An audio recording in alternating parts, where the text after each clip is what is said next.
Hello, welcome back to another episode of the show. My name is Andry Vildak and we're shooting it out of an Airbnb in Camden Town, London. We have special guests, as always. They're rising film directors from Estonia. They go by Eskobros. Welcome to the show. Yes, baby. Thank you for having us. Camden flat, yeah, we're like kings here. Mad flexing Airbnb. So how's your morning been? Yeah, we already completed our morning workout, had some eggs and ready to destroy. And that's all you need. Yeah, like a clean foundation to any day is key. So let's dive right in. First of all, can you tell the audience who you are and where you come from? Yeah, I'm Romet. This is Raul. Nice to meet you. Nice to meet you. Yeah, we're like twin brothers and we make many cool things. Yeah, we've actually been filming things since we was 10 years old when our parents divorced and our mom bought us this small Sony Handycam, and then we started making action movies in our living room. Yeah, you're taking us back to our childhood traumas. So how did it start? You got your first camcorder and you just started shooting stuff? Yeah, it was like this small Sony Handycam, and we had two more friends. We really liked Fast and Furious and all this kind of Hollywood action movies, and I guess we were trying to kind of recreate them in some way. Was it something that you always wanted? Was that something that you asked for, like, Mom, can you buy me a camcorder? Or did it come as a surprise? Actually, before that, we was like filming things with the MacBook photo booth, and also like the Nokia button phone also had a small camera, so we was making things with that all the time. But we didn't have a phone, so we was using our mom's phone. So I think that's why she bought the camera, because we was always using her phone. So your mom kind of saw that you have some interest in making stuff and making, sketches or films, or... Yeah, or she was just annoyed that we're always using her phone. Yeah, it was this, it was the Blueberry phone. And you had this function, you can like film and stop and then keep filming. Yeah, it was really nice. We was doing like videos that like we film, then we put it to stop, and then we get naked and then we continue. Then like this funny cut. Do you still have that footage? Did you upload it somewhere? No, then we didn't know anything about files or anything. We have like maybe from when we was 12 years old, we have some skits, yeah. Because I remember, I started that way as well. I had a camcorder and I would record stuff, but I would never really know how to store it, or I would just record it and next day start again, and I still don't know where the footage is. I think I lost it at some point. Yeah, when we went to film school, then we kind of started to understand that now we have like, back in Estonia, we have like a whole box full of hard drives. I don't know, there must be like almost 100 terabytes of things we have filmed. And that's from the early days as well? Yeah, no, I think that's from like when we were... From film school. Yeah. Talking about film school, in the world, I feel like especially in a small place like Estonia, there's a lot of pressure from society to go for like a steady, stable career path. But you decided to go to a film school, and both of you. So how was it for the family? Was it like a shock? Was it something they were supportive of, or not really? Yeah, I think our mom is like our biggest fan, and our dad is like our main villain. Biggest hater. But no, yeah, it's not the standards, like a steady life path to go study filmmaking. Mm-hmm. But I think we decided that if we do something for the rest of our life, it better be something we really like. There was the thing that we like the most. Was it expected of you, or did you have to like break the news and tell your parents that, yeah, okay, that's what we want to do, we're going to study film? Yeah, no, it was like the last moment when we told our dad I was forced to go to this architecture school, and got into both schools, film school and architecture. Oh. And then on the last day when you have to like decide, I was like, fuck it, we'll do this one, film school. And you just went for it. Yeah. But you guys are obviously twins, if anybody didn't notice, and you guys do most of the things together, but you did end up studying different subjects in film school, correct? Yeah. So what did you guys study? It was a strategic move. I did cinematography, Romet did directing, but the end goal, we would like to be like co-writer directors. but didn't make any sense to study the same thing. So it was like a strategic move that you're going to study this, I'm going to study that, and then we can, learn all of that, get home and share it between each other. yeah, we can be a two-man army. Okay. And with us, it's always like we have like this airdrop system that when I know something, he already immediately knows it also. So it's this kind of like human airdrop. Or the cloud. Oh yeah. Cloud. And everything you learn, everything you consume ends up automatically on that cloud, and then the other twin can, that's what I learned today. And I think cine work is like the hardest part of filmmaking, so it was humbling to learn like something that you can't really learn on your own. Yeah. Maybe like writing or editing seems like something you could pick up on YouTube or something. Do you feel now that one person has kind of more skills in one area, and so kind of like when you do your own projects and stuff, do you divide the work between you, like which is better at something? Yeah. Definitely. Like one of us focuses more on the visual and the other one like more on the narrative or the storyline of it. Mm-hmm. Or whenever we have like a bigger crew, then we kind of divide like who discusses with some team members, so we don't like cause a big mess, but we can like divide like tasks in between us. Set of skills that complete each other. I think when, for example, I take some sort of mini tasks, I get better in them. Raul gets better in others. And some gets better. Yeah, I think that's good. You have that kind of team. You can complement each other in that way. In film school, you got quite busy with your own projects and stuff. So do you remember what was your first ever project you made from beginning to end? Yeah, before going to film school, we wanted to test if we could make a film by our own before going there. Then we made a 40-minute short film. Okay. It was about three best friends who travel to the other side of Finland to find Bigfoot. Okay. But they find way more than that. It was like a classic indie road movie. And we actually took like 2 cars and drove to the other side of Estonia, and we was filming for 7 days, I think. And that was before film school? Yeah. So did you guys feel that came out well? As in, like, were you surprised at the result? I think till today, this is one of the best movies we have made. Yeah. We didn't have like any idea about like shots or like rules. I think that's why it was so good. Or like structure, like 3-act structure, or. But it still looks like a real movie, or the way we had seen so many movies. You kind of know that, okay, usually you see the whole house, then you see like the guy, then you see his face like this. Yeah. Just to like aim for those things, but we didn't really know that each element usually has a purpose. Yeah. They say that, for example, like when actors are going to drama school, they say that they're looking for people who are the most like moldable. So that's interesting that the first film you did was kind of, it was like innocent. You didn't know the rules, so you didn't follow them. So you just created what you wanted, if that makes sense. Yeah. So you really trusted what you felt was right. Yeah, I think in that sense, film school was like successful in molding us into mainstream assholes. As we went further, we kind of came back to what we originally moving towards, that.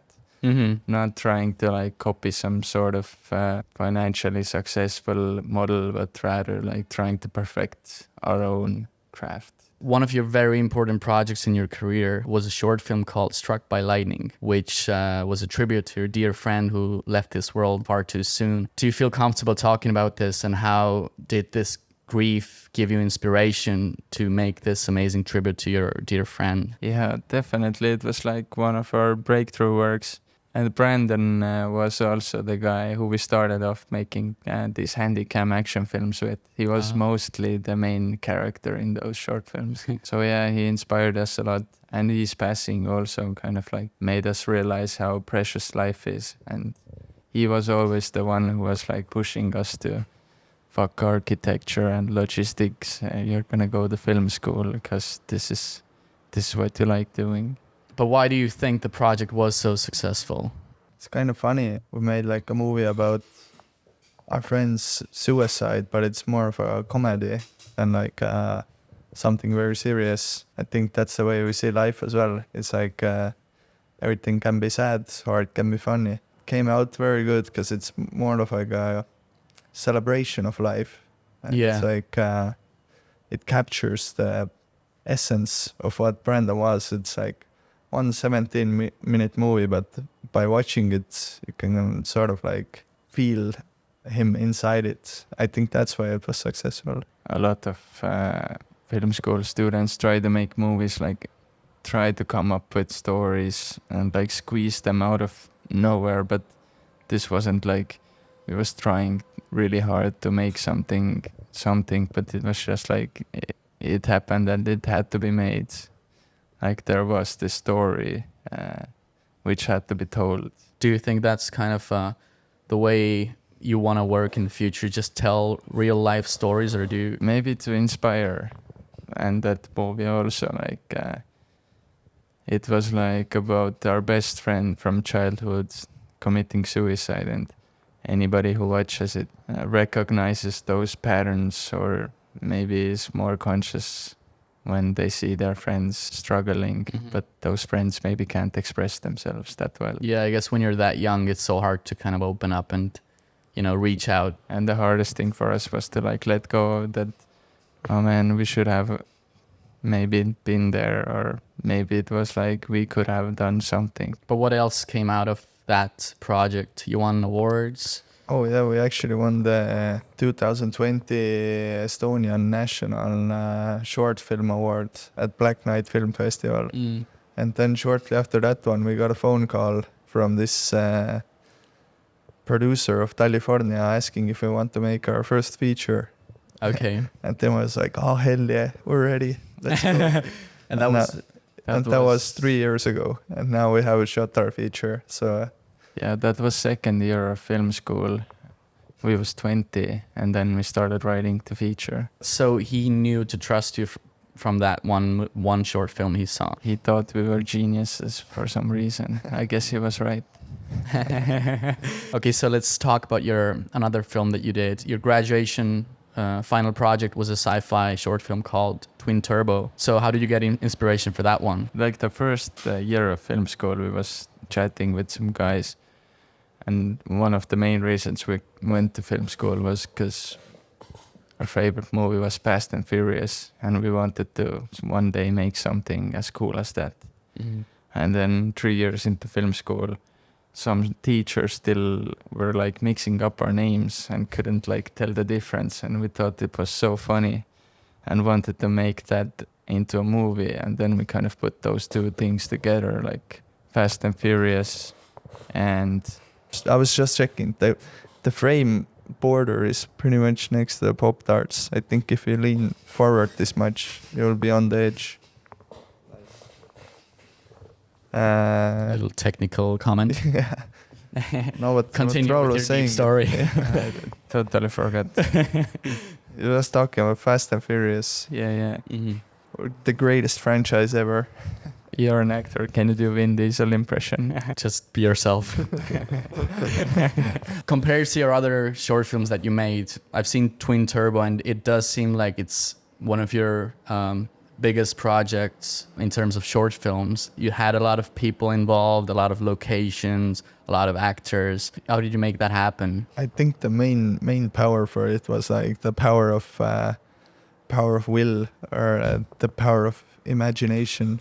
I think we first started like drawing out these pictures on paper, and then we could show others these pictures, and we was so confident that we can actually pull these off. And also it was like 1 year after we had been selling books in America, and that kind of also made us into like selling machines, but we wasn't selling books. We was kind of selling the idea of this really great movie, and that's how we was able to like get so many people involved, because we was like so convinced in our head that it's such a good idea. You went full on salesman with that one. Throughout film school, we had made like friends and done many projects, and then we started picking the most Avenger members into our crew, and then we put down like the heads of departments. Then they started getting assistants. Then we started DMing famous funny people, and then it just kept growing and growing. Okay. Did it grow bigger than you expected? I think I've heard that directors, when they think of a movie, they see it in their head and they can like actually realize perhaps like 30 or 40% of what they see in their heads. As epic this movie is, I think in our heads it was even bigger. I see. We definitely went beyond all our expectations. I think this was the biggest student short film ever made in Estonia. How did you get the funding? Yeah, we did a crowdfunder. We got like 10,000 from there, but that's why we were able to do it on such a big scale that it was a student project. All the workers didn't get paid. Okay. That's why also we had to be really good salesmen. There's gonna be catering. So there's this huge project. Transport is provided. And Can you come by bus as well? okay, your latest and the biggest project so far is your first feature film that you filmed the past summer. And it's called Two of Me, and it'll come out in 2024. Can you tell us what was the film about? Yeah, it's basically like about what it feels like to be a twin. It doesn't have like any theme or anything like that. It's more like one great adventure. Yeah, or a bit like a open buffet. You know, you can take like whatever you want on your plate, like sweets and sausage and Yeah. And like if you get too full, it's kind of always your own fault. the movie is a bit like the story of our life, like our biopic. The logline is something like twin filmmakers making a movie about twins. How we started writing it was also like our first feature should be about some kind of topic that we know really well. And it was like twins.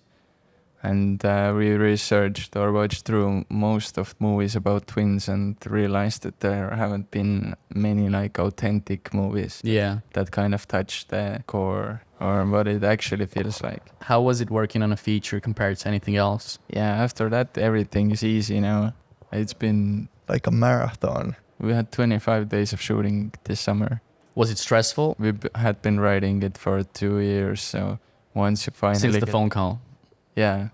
And once you finally like see the scenes that have been on paper for 2 years, it's like the best feeling ever. And shoot days are always like magic because project goes into production. It's like you already know that this was good enough to go into production because most or many projects don't end up being shot. And you got the phone call from the producer of California, as you said. So was the finding funding, was it easy? Did he do all that work? You didn't have to worry about that? Actually, that was a long journey as well. Through Estonian Film Institute, it took many rounds and we had to pitch. Then we had to even shoot like a demo version of the movie, based on which we got the funding. How did you get funding for that? There's like 2 rounds. One round is like for development. This one also needs like a screenplay. We got funding for developing the movie. That money we used to shoot the pilot. 1 year later, we got the funding for production, basically. Yeah. And was that an exciting moment when you received the news? Then we went to a mini market, bought a bottle of Fireball. For that money? We had done this thing that is like, it can feel stupid even. We wrote ourselves into our own movie. And then when we got the news, we was like, oh shit, now we actually have to act in our own movie. And this had like few complicated scenes where we had to like laugh and cry and do things that we usually direct actors, but now we had to be in the movie ourselves. That was actually going to be my next question because you also acted in your film. I understand that as directors you must have some sense of how acting works and how it should look, but how is it to direct yourselves? Now we have a new sense of what it takes to be inside the camera picture. Working with actors, we kind of knew that, okay, this can feel uncomfortable, but we had never had this feeling when you kind of do a take and then you're like, oh shit, this was so lame. And then the director is like, Yeah, it was almost pretty good, but let's try adding more emotion. I feel like that's what they always said. It was good, but let's do one more. I actually we had the third director as well, Meel Paljale, who made this movie Kiik Kirvesigas Armastuse puu. Yeah, so he was directing us. An Estonian film. But his notes were always like, forget about the camera and just be ourselves. He was the main guy who helped you prepare for the role. Yeah, and also Märt and Priit-Pius, Estonian twin actors, they were also playing in the movie. We met up the first time and they were kind of laughing at us. We got in touch earlier and we was like, hey guys, we have this thing, you're gonna have to help us how to act. Do us a crash course. Yeah. We kind of had this issue. We wrote a full feature film. We accidentally wrote ourselves into it, but we can't act. I'm sure you did a good job. Yeah. I guess we're gonna find out next year. Estonian Film Institute gave us €500,000, so we can't fuck this up. But do you think that might be the beginning of your acting careers as well? I think the movies we make, they've been like strategic choices so far. This movie was like a strategic choice to prove that we can make a feature and to evolve our knowledge of what it takes to act. But definitely, if someone wants to cast us, we're excellent stuntmen as well. We can punch and jump. Yeah, I have a stunt double actually. I have one too. You get the actor, you also get the stunt double automatically. I can take the sex scene, Raul can take the... Getting beaten up. The ass fucking scene. With the let's scrap that. I didn't sign up for this movie. That's your movie. I don't know what movies Raul's talking about. Okay, let's take you back. How did you guys decide that you want to go to the US to sell books? I think it was another phone call. I think you've heard of this, like a pyramid scheme type organization.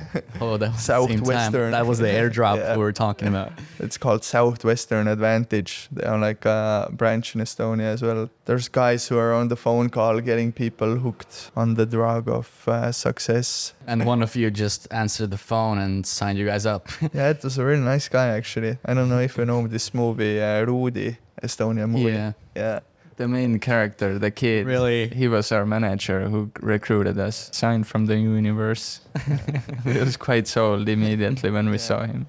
Mhm. We didn't even like care too much about how hard the work is, but it would be fun to hang out with the whole summer with this guy. How was the work? Was it hard? Yeah, it was deadly, but it was like an adventure of a lifetime. Mm-hmm. That also like made us realize that selling books door to door is like the shittiest thing ever and would never want to do that. So better make filmmaking work. I mean, it can't be harder than selling books. Like every day, wake up at 6, 50 push-ups, cold shower, breakfast, head to the turf. Some days you wouldn't sell anything and would like knock on 300 doors and get like no after no. So were there days when you made nothing? Yeah.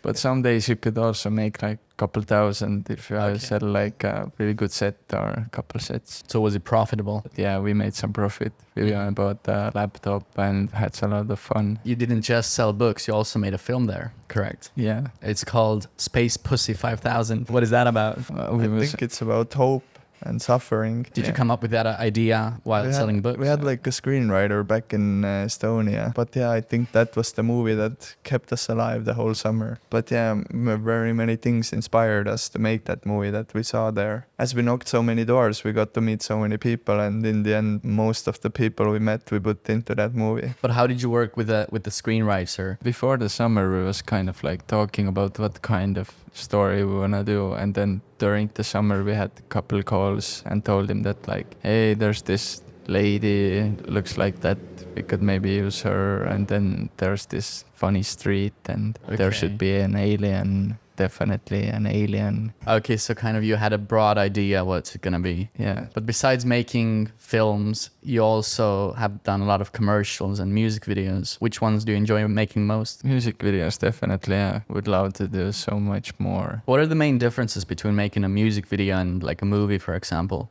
Movie usually has like a theme and a purpose. Commercials, it's like the story is the product, but music videos, the product is kind of the song. Usually the way we approach when we get demos or something, we try to imagine what the sound frequency looks like as an image, Mm-hmm. or what the singer is trying to say. I'd say it's a bit like commercial for an artist. And you made a lot of music videos for a lot of well-known Estonian artists.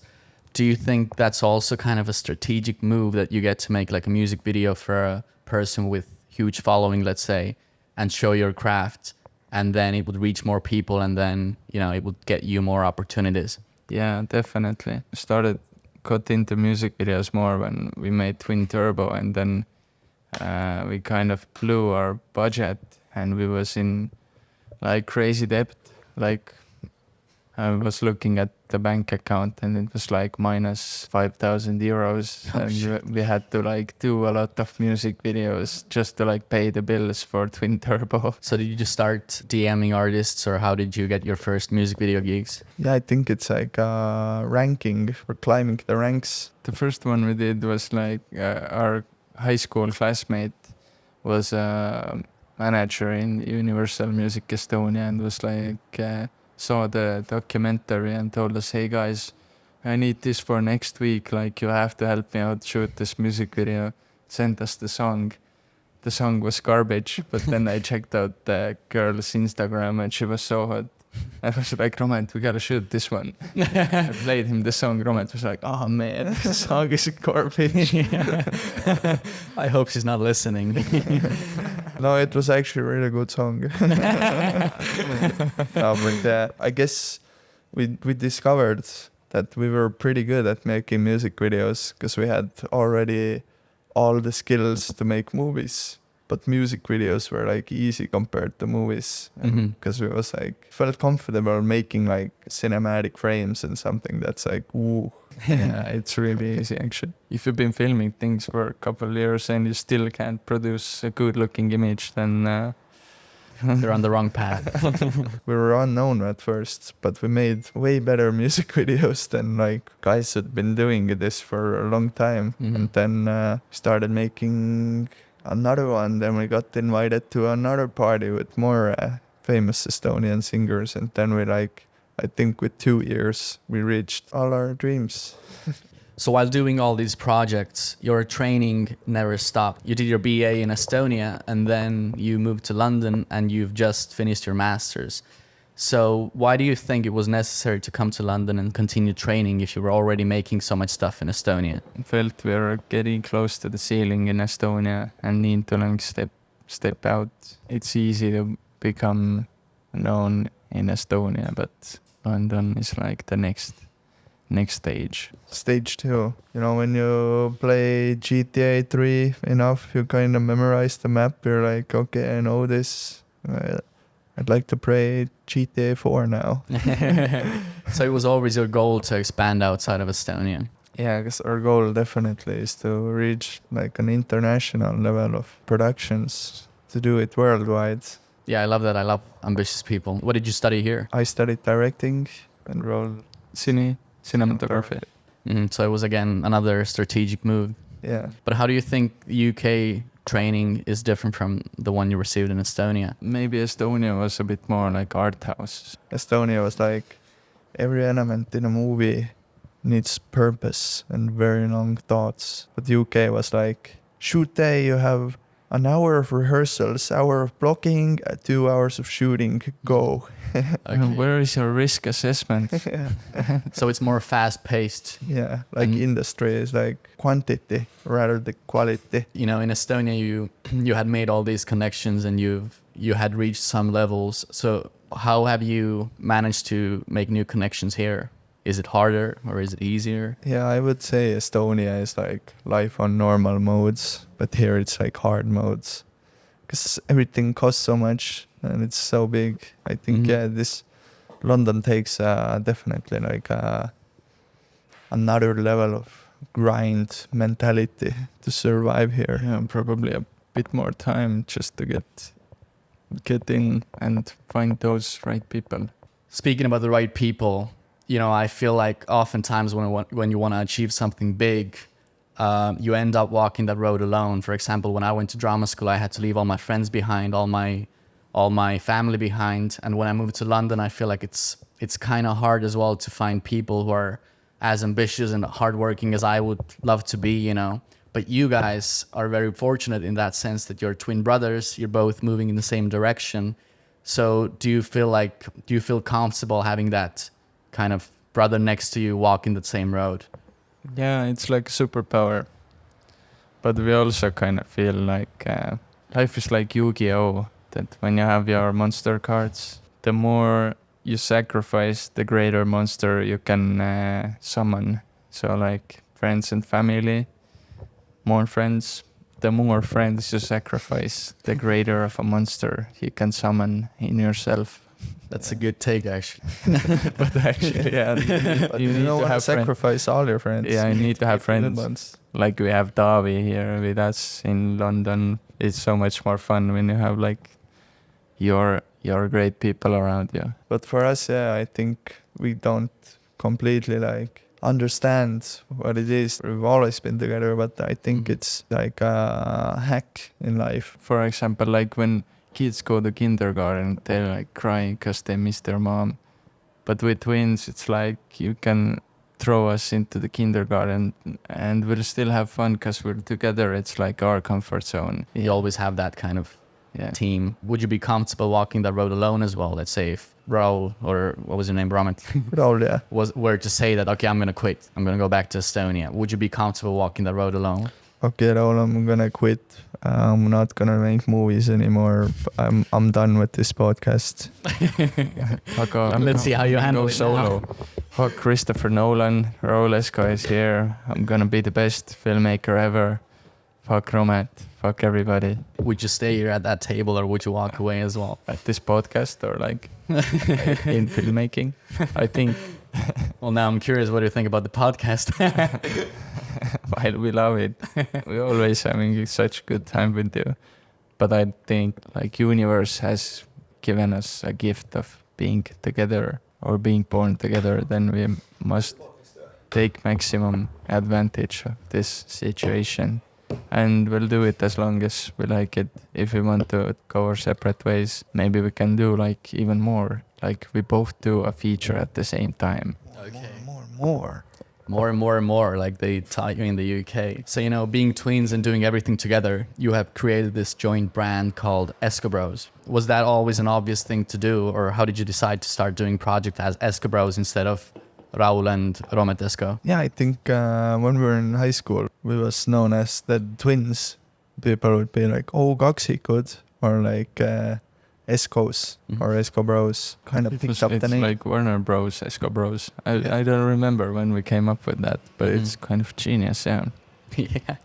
Does Eskobros represent only your own projects and writing, or does it also represent the things that you've directed but not necessarily written? Whenever we have touched enough of it and we're happy with it. But there have been also some projects which we have been directing but haven't been our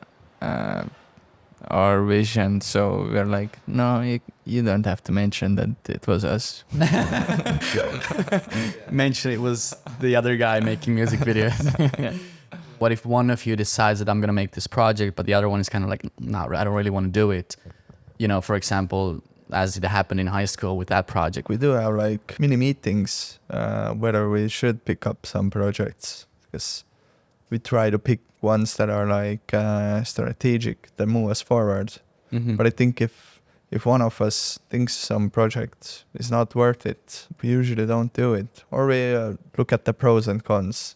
And the Eskobros brand is getting more and more known, partly because you're also very active on social media. You have over 8,000 followers on Instagram. You also do some YouTube, some TikTok. So do you feel like being active on social media has contributed to you getting some of the projects? Definitely, yeah. I think in Estonia we got known when we did like an ice cream commercial.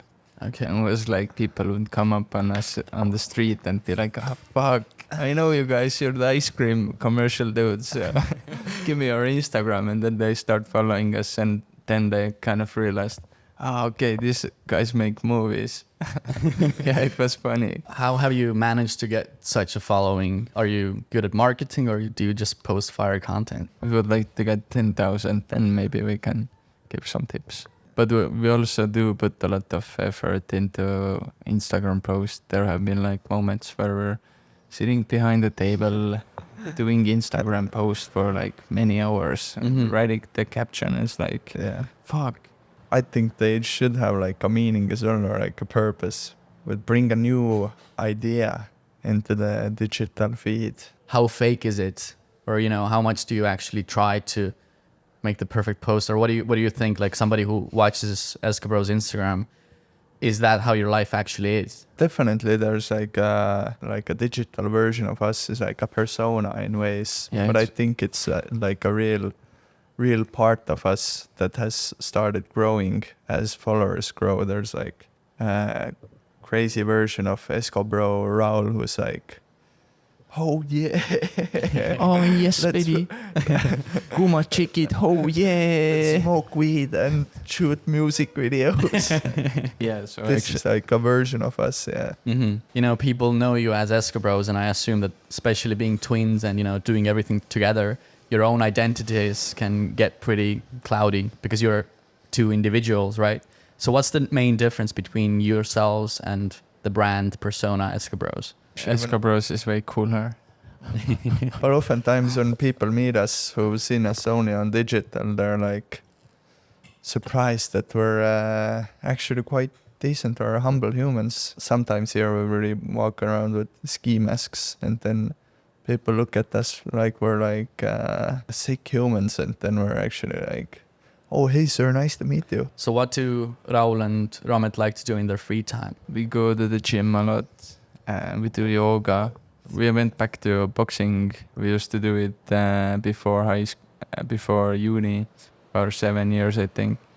Now last week we was at an event and kind of got the itch back. Do you guys have like a yoga routine? Yeah, we do this online course or a portal called Alo Moves. It's like Netflix yoga, Yeah, they have many courses. We do like strength yoga, yeah, mobility, flexibility. We're really flexible.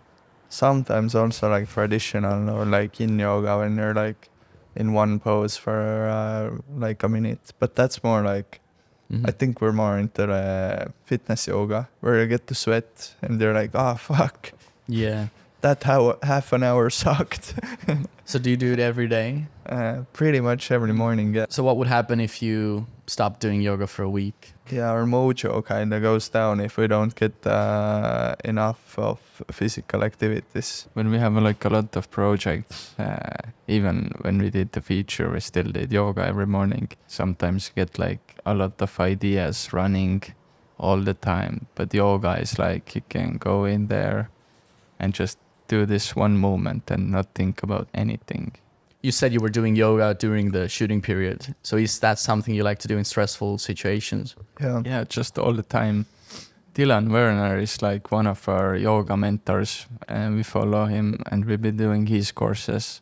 And I also bought his book. It's called Illuminated Breath. It's like about a very deep dive into like breathing practices. Also something that has kind of next leveled us, I think, like conscious breathing. I've thought about picking up yoga like so many times, but I kind of, it's hard for me to find kind of like a routine, I think. You can try Dylan Werner. Maybe you also get into it. I would have to start with like short ones, like 10, 15, like 20 minutes. When you get addicted to getting better in those mini poses, then it's like normal part of your day. Yeah, that's actually something I was talking about in my second episode of the show. Once you start getting better at things, you actually start to enjoy them. So looking back into your career, what are you the most proud of? One of our proudest moments will be tomorrow when we actually graduate as master degree students. This will be quite cool. It's been such a long journey since first grade. 17 years of school. Yeah. That shit sucks. Yeah, and once you get out of school, you can actually start living your life. I think the best moments are when we're like Twin Turbo, that teachers at school tell us that it's a bad idea, it's too ambitious, but we still kind of like believed in it ourselves and went for it, or did something not somebody else wanted us to do, but took a risk and did something we wanted to do. You know, the road to success is never a straight line. It usually goes up and down, but I think that's what makes us grow and kind of, I've always enjoyed the journey. You know, I feel like if I were to get to where I want tomorrow, there would be no success story. That's why I feel like the journey is the most important thing. It's more important than the actual goal sometimes. So what has been your biggest challenge in your journey so far? At the moment, it feels like reaching out from Estonia might be hard, but nothing is hard. Everything is easy. It's just one step at a time. All work is light work. You know, besides the emotional struggles, as artists, we sometimes also struggle financially because it's not a steady, you know, job. Have you ever had side jobs at all? Yeah. We used to work in our local cinema, the Popcorn Kitchen, in a fast food joint called Fafas, making pitas. Everything we got from the pita place, that one we all spent for like new lenses and some sound to make the first film we did. Okay. We actually also had one more job. It's we was Thai boxing trainers for like small children, but that kind of sucked Why? because they don't listen. A few of my summer jobs were like, you know, going to events and being like kids entertainer. It's the worst thing ever. Yeah, fuck kids. Kids can be hard sometimes. Your brain hasn't developed. You're not ready for the world yet. But you know, the self-employed lifestyle can take quite a toll on one's mental health. How do you take care of your mental health? I think we watch a lot of movies, and actually most of our lives we do work on projects. We keep our minds occupied, and when we don't work, then we like to surround ourselves with friends. Sometimes when you're making so many movies and trying to make up all these ideas, then it's cool to try something else, like paint or draw or sing very badly. In the shower. Yeah. So, talking about your upcoming projects, do you have anything going on right now that you can tell us about? Yeah, I think we're gonna shoot our first music video here in London for a local artist. Is it going to be your first kind of time working with a foreign artist? We've done one in Finland, but yeah, in the UK, the first one. You're excited about that? Totally, it's gonna be fire. In drama school, they told us to do like a 5-year plan for our careers, like very detailed one, and then COVID hit. So, you know, 5-year plan might not be the most reasonable thing to do, but do you like setting goals for yourself? We do have a plan written down. It also has the Oscars. Sometimes we practice our speech in front of the mirror. It's like a manifesto of goals and targets. We'll aim for Mars, and we'll see where we land. Shoot for the moon, and even if you miss, you're gonna land among the stars, or whatever the quote was. Yeah, we want to make movies until we make one that is truly exceptional. Someone asked us, or asked Raul, yeah, who would you want to collaborate with, like Chris Nolan or something? Raul said, fuck Chris, we need to be the new Chris Nolan.